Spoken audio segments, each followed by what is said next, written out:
దేశంలోని అతిపెద్ద జాతీయ రహదారి national highway number 44 Jammu Kashmir Srinagar నుంచి తమిళనాడు కన్యాకుమారి వరకు దాదాపు 4112 కిలోమీటర్లు ఉంటుంది. ఈ హైవే ఆదిలాబాద్ జిల్లా గుండా వెళుతుంది. కానీ జిల్లాలో జాతీయ రహదారుల నిర్మాణం, నిర్వహణ అంతా లోపాలతో కూడుకున్నాయి.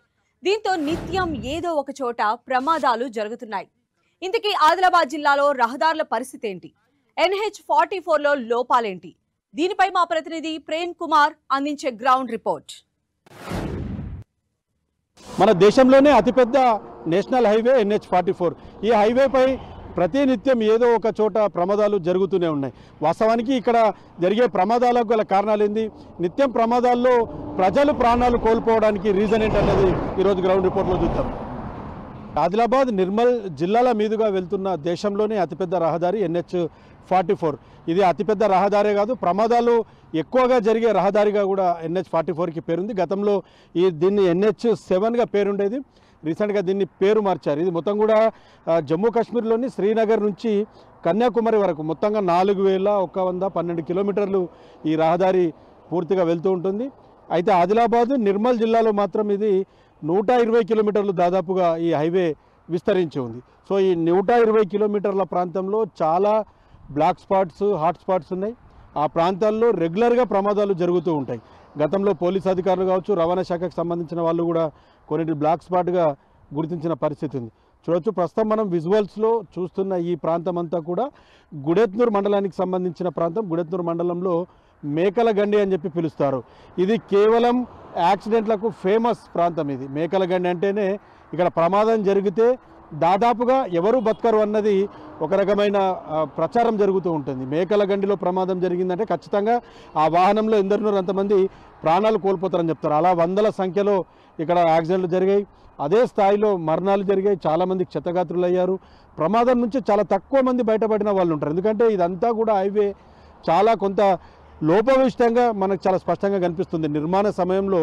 ఎందుకంటే ఆదిలాబాద్, నిర్మల్ జిల్లా అంతా కూడా పూర్తిగా కొండలు, గుట్టలు విస్తరించి, అడవి విస్తరించి ఉన్న ప్రాంతం. సో దీన్ని తొలుచుకుంటూ ఈ రోడ్ని ఏర్పాటు చేశారు. సో దాంట్లో కొంత చిన్న చిన్న మిస్టేక్ జరిగిన దాని ప్రకారం చూస్తేనే ఈ ప్రమాదాలకు సంబంధించి మనకు బ్లాక్ స్పాట్స్ అనేవి చాలా స్పష్టంగా కనిపిస్తాయి. ప్రస్తుతం అవతల వైపు గుడెత్నూరు వైపు మనం చూస్తున్న ప్రాంతంలో చాలా హైట్ వరకు రోడ్ ఉంటుంది. గుడెత్నూరు సంబంధించి బస్టాండ్ నుంచి ఆ ఉట్నూరు ఎక్స్ రోడ్ వద్ద నుంచి వాహనాలు దాదాపు 100-120 స్పీడ్లో ఒక్కసారిగా వాహనాలని న్యూట్రల్ చేస్తూ ఉంటారు. అక్కడి నుంచి వాహనాలు నేరుగా కిందికి సీతాగుంది వైపు అంటే ఆదిలాబాద్ వైపు 120 స్పీడ్లో వాహనాలన్నీ కూడా గేర్లో లేకుండా న్యూట్రల్ చేసి అక్కడి నుంచి పంపుతుంటారు. వాహనాలు న్యూట్రల్ చేస్తారు. గేర్ల నుంచి న్యూట్రల్ చేసిన తర్వాత అక్కడి నుంచి హై స్పీడ్లో ప్రతి వాహనం 100-120 స్పీడ్ మినిమం ఈ మేకలగండి వద్ద ఉంటుంది. పూర్తిగా టర్నింగ్ లాంటి ప్రాంతం. ఆ గుట్నూరు ఎక్స్ రోడ్ వద్ద న్యూట్రల్ చేసిన తర్వాత కొంత దూరం వరకే స్ట్రైట్గా ఉంటుంది డౌనల్గా. ఆ తర్వాత నుంచి మొత్తం కూడా కర్వ్సే ఉంటాయి. ఈ ప్రాంతం మొత్తం కూడా సీతాగుంది వరకు కూడా మొత్తం కర్వ్ ఉంటుంది. బండ్లు 120 స్పీడ్లో న్యూట్రల్ ఉన్న వెహికల్ బ్రేక్ వేయడంతో ఆగడం చాలా కష్టం ఉంటుంది.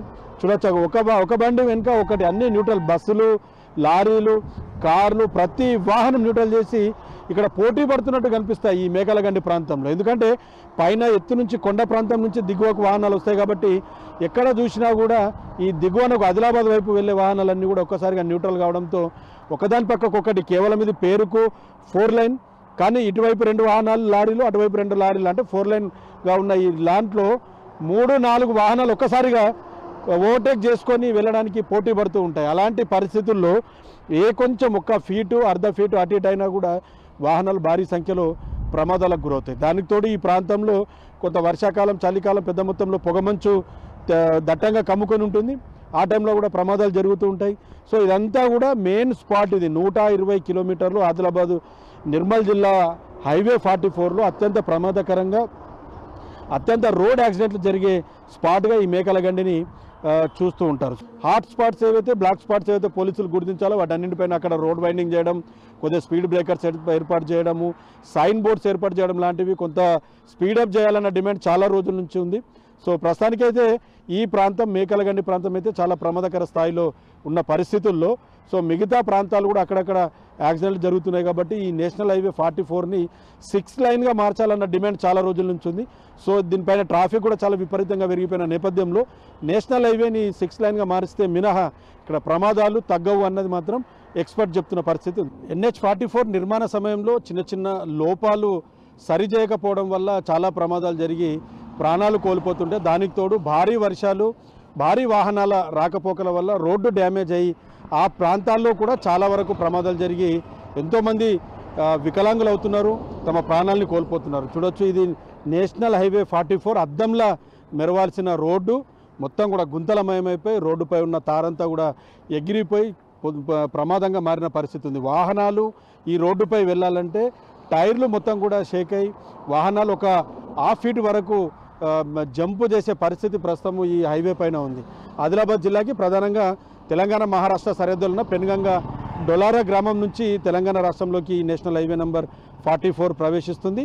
అటు నిర్మల్ జిల్లా సోన్ బ్రిడ్జ్ వరకు, సోన్ గోదావరి బ్రిడ్జ్ వరకు కూడా ఈ నేషనల్ హైవే 44 నిర్మల్ ఆదిలాబాద్ జిల్లాలో 120 కిలోమీటర్ల వరకు ఉంది.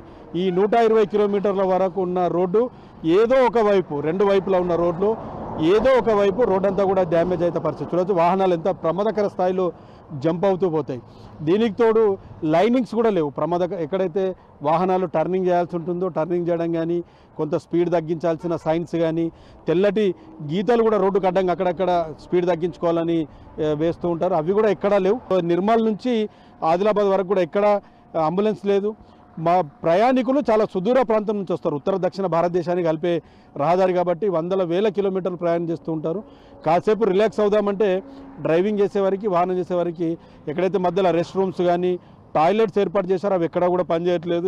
కొన్ని ప్రాంతాల్లో అయితే మద్యం సేవించే మందుబాబులకు పూర్తిగా అది అడ్డాగా మారిపోయిన పరిస్థితి నేషనల్ హైవే 44 పై కనిపిస్తుంది. పూర్తిగా పర్యవేక్షణ లోపం చాలా స్పష్టంగా ఉంది.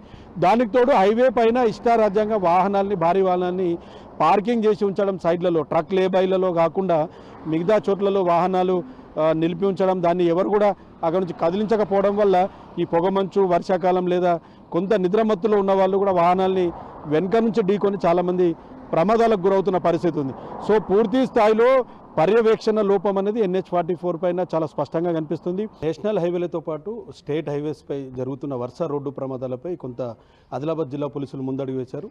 రోడ్ సేఫ్టీ క్లబ్ పేరుతో కొంత అవగాహన కార్యక్రమాలు, ప్రమాదాలు జరగకుండా చర్యలతో పాటు ఎక్కడైతే క్షతగాత్రులు ఉంటారో వాళ్ళకి తక్షణ సహాయం అందేలా కొంత చర్యలు చేపడుతూ కొంత ముందుకెళ్తారు. దీంట్లో ఆదిలాబాద్ ఎస్పీ ఒక అడుగు ముందుకేశారు, కొంత అవేర్నెస్ కార్యక్రమాలు చేపడుతున్నారు. ప్రస్తుతమైన మనతో ఉన్నారు.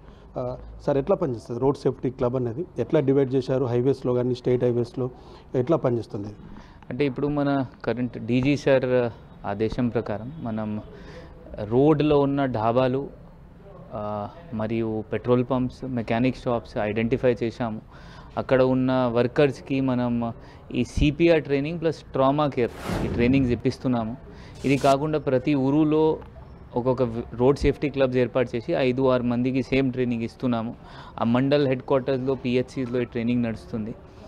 దీని ఉద్దేశం ఏంటి అంటే మన యాక్సిడెంట్స్ తగ్గాలి. మనం ఫస్ట్ రెస్పాండర్ జనరల్గా పోలీస్ ఉంటుంది, బట్ అప్పుడు పోలీస్ కంటే ముందు కూడా లోకల్ పీపుల్ అక్కడ అవైలబుల్ ఉంటారు. సో వాళ్ళకి ట్రైనింగ్ ఇప్పిస్తే ఇంకా మనం ఫేటాలిటీ తగ్గొచ్చు. తొందరగా మనం వాళ్ళకి హాస్పిటల్ పంపి ఏర్పాటు చేసి వాళ్ళకి లైఫ్ బతుకోవచ్చు. ఎందుకంటే గోల్డెన్ అవర్ ఫస్ట్ 3 hours ఉంటుంది, బట్ ఈ పోలీస్ రావడం, అంబులెన్స్ రావడం అప్పుడు డిలే అవుతుంది. దానివల్ల వీళ్ళకి ట్రైనింగ్ ఇచ్చి యాక్సిడెంట్స్ తగ్గాలి మన ఎయిమ్. ఇప్పటి వరకు ఆల్మోస్ట్ 20 to 21% ఫెటల్ యాక్సిడెంట్స్ తగ్గినాయి. నెక్స్ట్ ఇయర్ మనం టార్గెట్ 30% పెట్టుకున్నాము ఈ సంవత్సరంతో. ఇప్పుడు స్పీడ్ గురించి మీరు అంటున్నారంటే దానికి మనం ఇప్పుడు స్పీడ్ గన్ లేజర్ ఒక్కటి మన దగ్గర ఉంది, అది మనం వాడుకోవడం స్టార్ట్ చేసాము. కొన్ని లొకేషన్స్ ఉన్నాయి యాక్సిడెంట్ ప్రోన్ లొకేషన్స్. ఇప్పుడు సీతాగుండి మీరు అన్నారు, గుడిహత్నూరు దగ్గర, అక్కడ ఎవ్రీడే 10 to 30 వరకు చలాన్స్ అవుతున్నాయి. 10 వరకు లారీస్ ఆపుకొని, ఎందుకంటే వేరే ప్రదేశాలది ఉంటుంది, వాళ్ళు ఆపుకొని వాళ్ళకి రిక్వెస్ట్ చేసి వాళ్ళతో చలాన్ కూడా కట్టిస్తున్నాం. సో దట్ ఆ లారీ డ్రైవర్స్ కూడా ఒకరితో మాట్లాడి వాళ్ళు స్ప్రెడ్ చేస్తారు దట్ ఈ ఆదిలాబాద్ హైవేలో స్పీడ్ రిడ్యూస్ చేయాలి, లేకపోతే పోలీస్ వాళ్ళు ఆపుకొని చలాన్ కట్టిస్తారు. సో అదే మనం స్పీడ్ గన్తో వాడుకుంటున్నాము స్పీడ్ రిడ్యూస్ చేయడానికి. చూశారుగా, ఇది లోపభూయిష్టంగా మారిన NH44 దుస్థితి. దేశంలోనే అతిపెద్ద రహదారిగా పేరున్న NH44 నిత్యం ఏదో ఒక చోట ప్రమాదాలు జరుగుతూ విలువైన ప్రాణాల్ని పోగొడుతూనే ఉంది. ఇప్పటికైనా ప్రభుత్వాలు స్పందించి NH44 ఈ ట్రాఫిక్ పెరిగిన దృష్ట్యా దీన్ని 6 లైన్స్గా మార్చాలని వాహనదారులంతా కూడా డిమాండ్ చేస్తున్నారు.